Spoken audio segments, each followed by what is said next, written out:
This week, I'm focusing strictly on the divine feminine energy.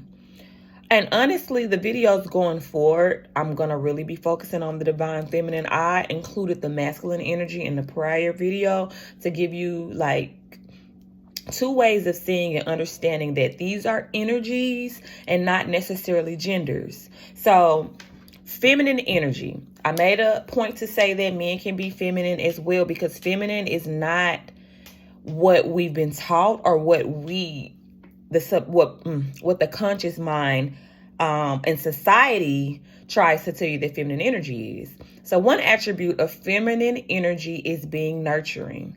How much compassion are you showing? How loving are you being? How gentle are you being? And in these situations, how it shows up in our life is being nurturing to ourselves. Are you practicing self-love for yourself? Are you applying the rest? Are you mothering yourself? Or are you beating yourself up?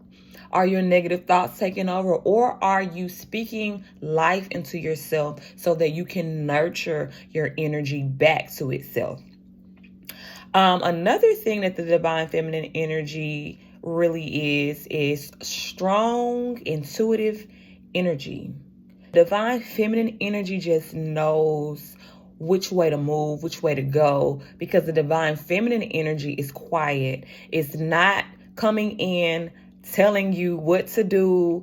It is observing the room, sitting back, thinking and feeling and allowing the body to give you messages on how you should move, what thoughts you should not how you should move, what's the energy of the room, what is my next move, what are the words that I need to say.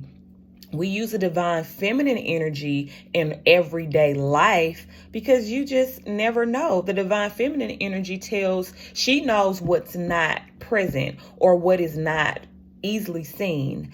And a man or a woman can be in a situation and use divine feminine energy by simply being quiet, observing and scanning, processing, speaking to myself, paying attention to the room, but also at the same time, on the inside, I'm listening and I'm reading the room. She's very intuitive.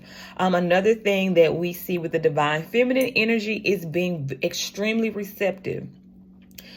The divine feminine energy does not have to work hard to be the energy in which it is, because the energy is very fertile. The energy easily produces whatever that energy needs. Is already provided within the body within the energy of the divine feminine. You think of a woman who's carrying a child. She doesn't have to have any extras to carry their child outside of health issues, but she doesn't have to have anything to be able to carry that baby. She's equipped to be able to already do everything to take care of herself as well as the child once the child is here. Same as Mother Earth.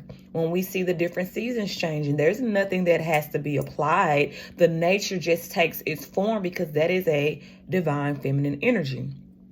How we apply receptive energy as a divine feminine energy in our own lives is being open to receiving, processing why do we feel guilty when we're receiving things, understanding that it is my divine birthright to receive things. It is not, you shouldn't feel ashamed about receiving things. You should be open. So when opportunities come to you that sound too good to be true or just look like, wow, why did they pick me? Be open, be receptive, tap into your divine feminine energy and be receptive, knowing that I deserve these things. Why not me? Why not me? Because who else was it going to be? Being receptive when people try to give you things, you don't push them away. You're open. You are just sitting and absorbing because the body knows what the body's going to need. So the universe is working with the body to vibrate those things that you're going to need to you. So it's a energy of being able to receive not only the things that I deserve, but the things that are necessary and equipped for my life. Okay, so how can you practice using your divine feminine energy? The divine feminine energy is a powerful manifesting energy. You must tap into the divine feminine energy. I don't care if you're a man, a woman, whatever. You need that divine feminine energy in order to create your reality. I push divine feminine energy because the divine feminine energy is the co-creator.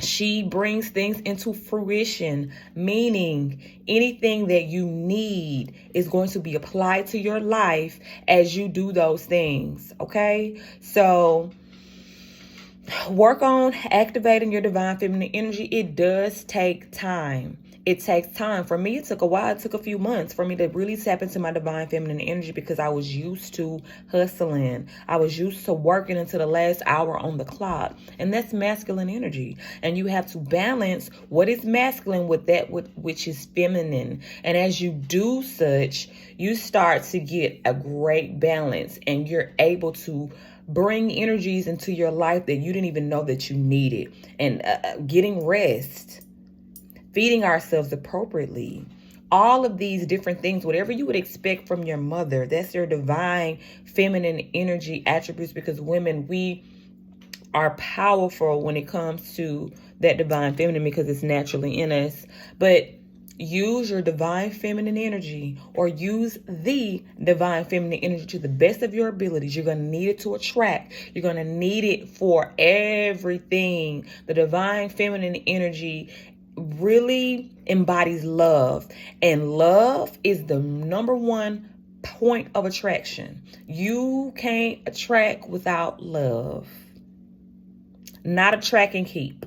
You can attract, but attract and have some stable foundation without love, that's impossible. So do have a great week. Thank you for listening. And remember, tap into your divine feminine energy.